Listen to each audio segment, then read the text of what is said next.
Welcome to Esoteric Thoughts.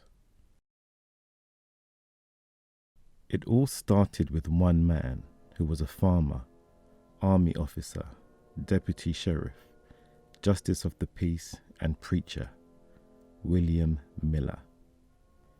In 1831, William Miller, a Baptist preacher, and his followers of the Millerite Church, who through his own prophecy and biblical interpretation made the astounding prediction that the imminent second coming of Christ was due in 1843. Miller initially stated that Daniel's prophecy of a cleansing of the sanctuary, which Miller believed was the earth, would be fulfilled in 1843 with the second advent. Using the year for a day principle, Miller arrived on the 1843 date for Christ to return and cleanse the earth.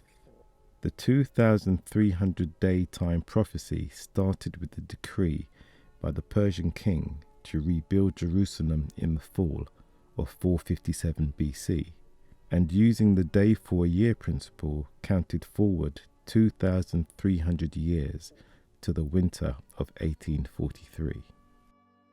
When Christ didn't return on the predicted date, Miller suggested the following year of 1844, stating that he had mistakenly allowed a year zero between the years BC and AD.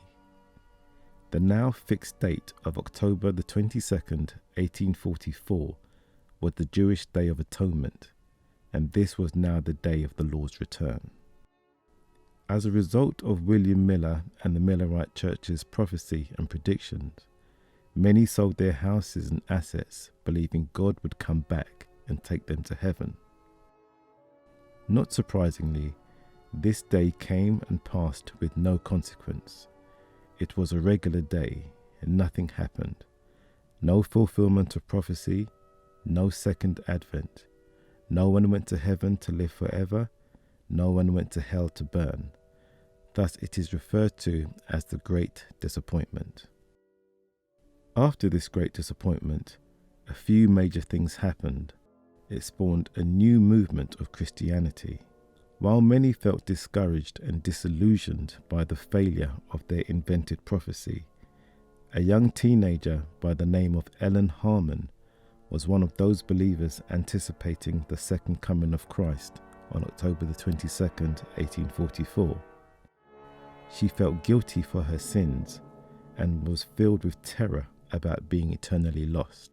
Very soon after this great disappointment, she had a vision, her first vision, which was about a conflict between Christ and his angels and Satan and his angels. After her vision, there was a change in interpretation and narrative. They believed that Miller had set the right date, but had interpreted events incorrectly. From their interpretation of Daniel's chapters 8 and 9, they concluded that God had begun the cleansing of the heavenly sanctuary, a preliminary judgment invisible to the human eye that would then be followed by the pronouncing and execution of the sentence of judgment, being the second coming. In their view, God had begun an examination of all the names in the book of life, and only after this was completed would Christ appear. They refrained from setting a new date for that visible appearance, but they insisted that Christ's advent was imminent. In 1863, the practice of Saturday worship gave the denomination a new name, the Seventh-day Adventist Church. From 1844 to 1863, Ellen White allegedly experienced hundreds of visions. It is claimed she did not breathe during the entire period of a vision that ranged from 15 minutes to 3 hours, and that during these visions she had superhuman strength. Thus, the Adventist pioneers viewed Ellen White of having the biblical gift of prophecy and tried to use the Bible to justify her visions. From the same Millerite Church and the Great Disappointment, many Adventist denominations sprang up, some completely rejecting Ellen White's prophecies.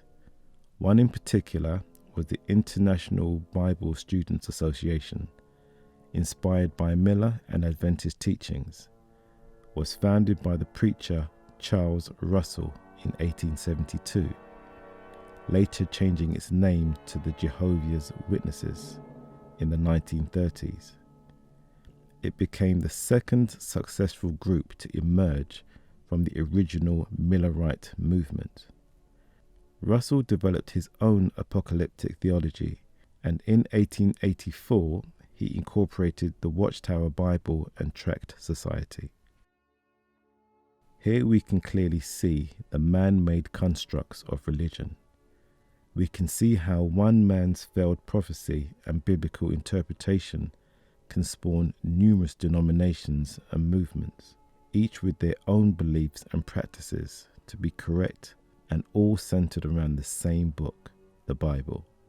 This trend is continuing today as they add to the already 45,000 plus denominations worldwide that have sprung up as a result of so-called prophecies, difference in biblical interpretation, power grabs, money, greed, corruption, and exploitation of people. The question is, how many followers of religion actually know the roots of their church belief system?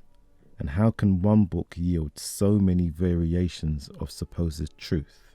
We will explore more church denomination origins in future videos. Thank you.